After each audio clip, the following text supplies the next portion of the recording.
child's fear and, you know, like nobody else understanding him and thinking that he's lying because nobody else has that sixth sense. Yes.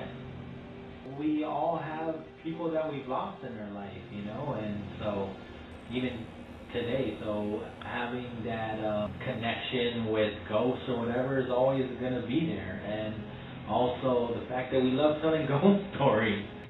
Yes, there's no other movie like it, and it's always referenced in pop culture. Yes, I do. People are still being bullied today, like that little kid in the movie. Yes, I think The Sixth Sense is very relevant, especially when it comes to the way that kids are perceived.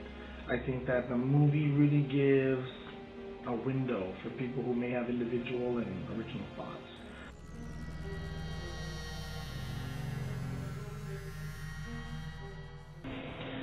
I don't know. I think they probably judge the quality of the movie more than paying attention to the plot. I think the same way, especially if they never watched it before, because that was a crazy twist. I think they would even be more disturbed by it because it actually started a lot of scary movie trends, so they would appreciate it. I think they'll be scared. I think it's more of a scary movie than like instead of teaching life lessons. You know what I mean? I think that the movie really holds up. I mean, compared to some of the horror movies that you see now, I think even more so than it was before because a lot more people are interested in the paranormal. I mean, if you look at the TV shows, there are so many of them now as opposed to back in the day when it was just like other scary shows like Cops. I believe it. I believe it's true. I believe in it. Things I've experienced, I believe are true, but things that I hear from other people, I'm skeptical about it. Ooh, I don't like that. I don't want no ghost following me. I don't want to see ghosts either. I really believe in the paranormal. In my culture, the paranormal is just a continuation of life. I mean, there's no separation there with the exception of being in a body and not being in a body. I believe in ghosts. I believe in the spiritual. I believe in spirits being around us all the time. It's just the way I was brought up.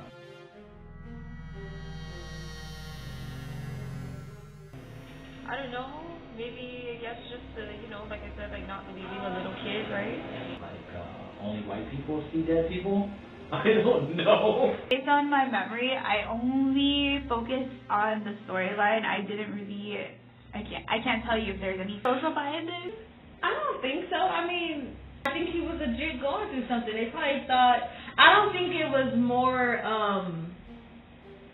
understood like it is today because we have so much information at our fingertips. We can look up things more, but I don't think he was understood. Actually, I feel like there weren't very many social biases. I think that this movie was empowering for a lot of people because it was different. You know what I mean?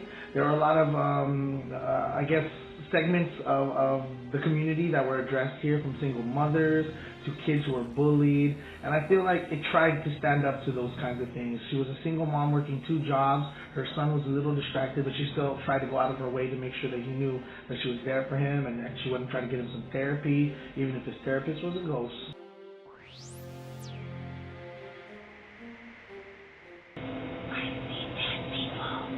And of course, the part where he looks at his mom and she's like, how do you know he's dead? And he says, he's right there. He's right next to him. It was one of the best twists from the director, and since then there hasn't been much. It was like, I see dead people.